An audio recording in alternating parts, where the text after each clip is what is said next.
twice. Here's what I did. I had to think of something else. And so a guy suggested to me, he said, Les, why don't you run for office? I said, man, I've never run for office. I've never known anything about how to operate in the political arena. I've heard encourage people to register to vote and get out to vote, but I don't know anything about politics. He said, neither do the people who run for office all the time.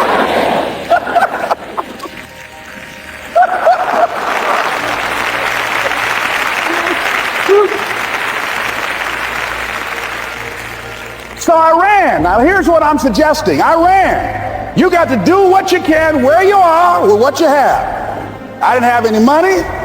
I didn't know anything about the political process. I didn't even have any support.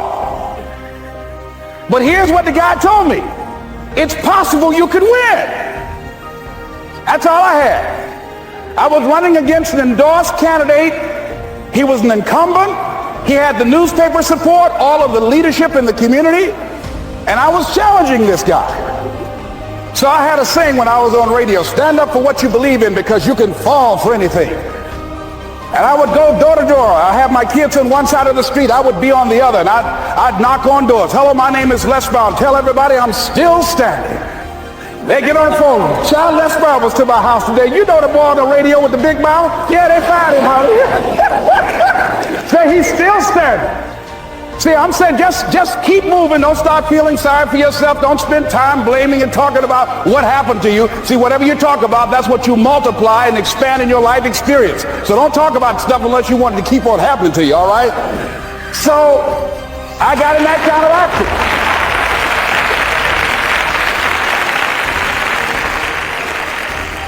As I continue to do that, had my children with me, we're going door to door, didn't have enough money. Eventually, we got close to the election and something happened that really surprised me. Guys who I thought were going to either support me or stay out of it, various powerful community leaders, they became involved in it and they endorsed my opponent. I felt devastated. Now that's going to happen to you when you're working on your dream. Things are going to happen that's going to catch you on the blind side. That was shocking to me. They didn't have to do that. All they had to do was just stay out of it. But here they go, come up in there messing with me. Now that's going to happen. There's some people who believe it's their personal business to stop you from living your dream, all right?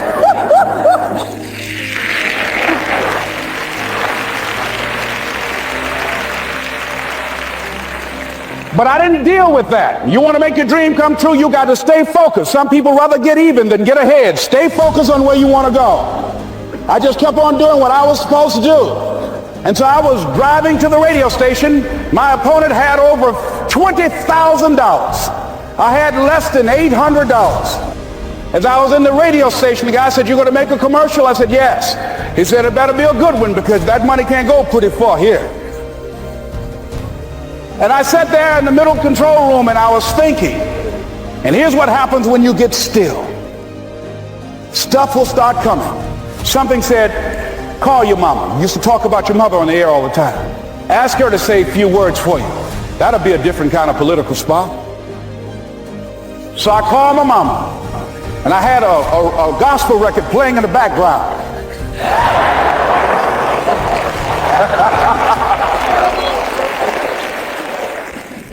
And then I had my mother say, "Hello, this is Mrs. Mamie Brown. When I raised my sons, I raised them to be good children. When they got out of hand, I beat their behind and made them go right. Please vote for my son. He's a good boy."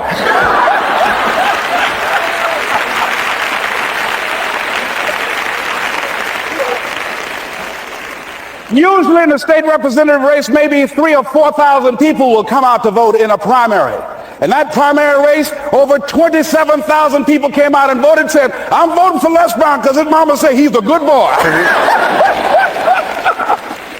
I won, ladies and gentlemen. I won.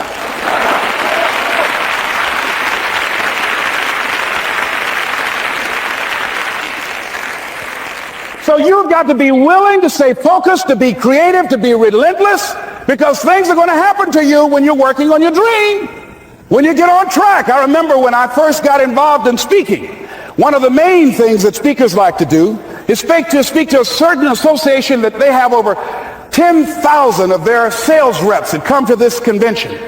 And I was relentless. I kept saying, it's possible. It's possible. See, what I want to let you know and set you up for, because you say it's possible, don't mean that you're not going to have any problems. That Murphy's Law ain't going to come and slap you side the head. Oh, Murphy going to come visit you. He's waiting for some of y'all out in the parking lot. Oh, you say it's possible. Okay, it's possible. You better get up. Well, I was working. I kept saying it's possible. They got other speakers on this program. I can be on that program too. I kept selling myself. I got all fired up. And I was calling them every day. And the lady finally said, Mr. Brown, I tell you what, we want you to come in and talk to our sales executives. You got the kind of fire and guts that they want that will motivate them. And let me tell you something else. We want you to bring your motivational tapes. You're going to need at least $50,000 worth of tapes. I said, is that right? Yes, because they want to keep that drive alive. I said, all right. I called the guy to duplicate my tapes. I said, Don, how you doing? This is Les. Let me tell you, I got a major speaking engagement. I said, man, it's a speaker's dream. I need over $50,000 worth of product. He said, Les, you don't have that kind of credit. I said, I know, but Don, I can sell that. Just right after speaking engagement, I'll give you your money in 4 days. He said, are you sure, Les? I said, yes, but I got a major speaking engagement, and they told me to do it. He said, man, that's a big offer. Let me talk with the lady with you. I said, hold on just a minute, man. Call the lady back. Hello, Evelyn, how you doing? This is Les Brown. I got Don on the phone. What did you say? Do I have the speaking engagement? Yes, you do. And what else you suggest? Les, our people, they buy a lot of tapes. Your tapes are very popular among them. I'm saying bring at least $50,000 worth of tapes, Les. You'll sell everything you got and more. I said, did you hear that, Don? He said, yes. I said, now, if anybody else has to make a decision, are you the final person? She said, I'm the final person. I will send you the contract. I want you. I said, you hear that, Don? He said, yes. I said, oh, ye of little faith. I said, duplicate the tapes, man. Hung the phone up. Well, he duplicated the tapes. 1 week came by. I'm checking the mail every day. No contract. I said, come on, Murphy, don't start nothing, man. Come on. Come on, man, give me a break. Come on, you know, this ain't fair. Come on, man. Give your boy a break. Come on. I talked to myself, you know. I didn't want to call him right now. 2 weeks passed by. Murphy said, don't you think you ought to call him? I said, okay. I called. I said, hello, this is Les Brown calling. How you doing, Les? I said, fine. I said, Evelyn hasn't sent my contract out yet. Any additional information you need? So, Les, you haven't heard? I said, no. I said, Evelyn died. I said, she died? I said, did she say anything about me?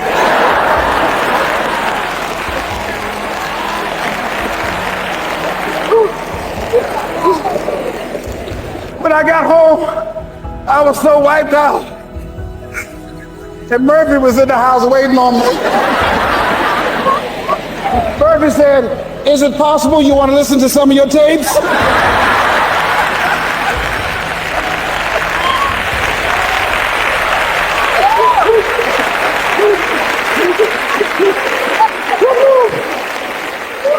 But ladies and gentlemen, here's what I had to do. I had to begin to focus on what was the solution. That this was not the only place that I'll be able to sell those products. And as I began to challenge myself and got some help and support and some other input, I eventually did. It took longer, but it was challenging.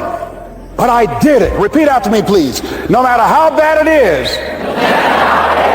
or how bad it gets, I'm going to make it. I'm going to make it. Shake somebody's hand on your right and left and say, you got that right.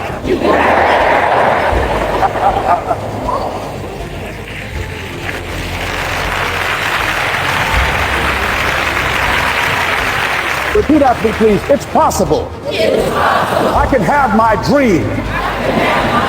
I can get what I want. I must be creative and never give up. Now, let me share something else with you, ladies and gentlemen. When you know within yourself that there's something you want to do, and I believe that all of us was born with a purpose, that all of us have something that we are supposed to do. that all of us have some goodness within us, and that goodness gives us a responsibility to manifest our greatness. And when you know that, you can feel it in your guts, and you know that you're deliberately operating below your potential. You've gotten comfortable. You stop expanding, you stop stretching, you stop challenging yourself. Let me share something else with you. Not only is it possible for you to have your dream, but it's necessary. It's necessary that you have it, that you work on it, that you develop yourself, that you go for what is yours in the universe. I have a friend that at the beginning of the year I was in Los Angeles giving a speech, and I do a seminar teaching people how to become involved in the speaking business, and also one called Speaking with Power, teaching people how to begin to develop their communication skills. And this friend, I said, I want you to work with me. I called her up. She said, Les, are you sure I can do it? Sure you can. You have a PhD in communications. I don't have that. If I can do it, sure you can do it. In fact, I'm going to give you the support that you need. Here's what I realize, ladies and gentlemen. We only have enough energy to take us to a certain level, but it's necessary that we assemble ourselves with other people who share our vision, other people that can see it for us, to give ourselves a home court advantage.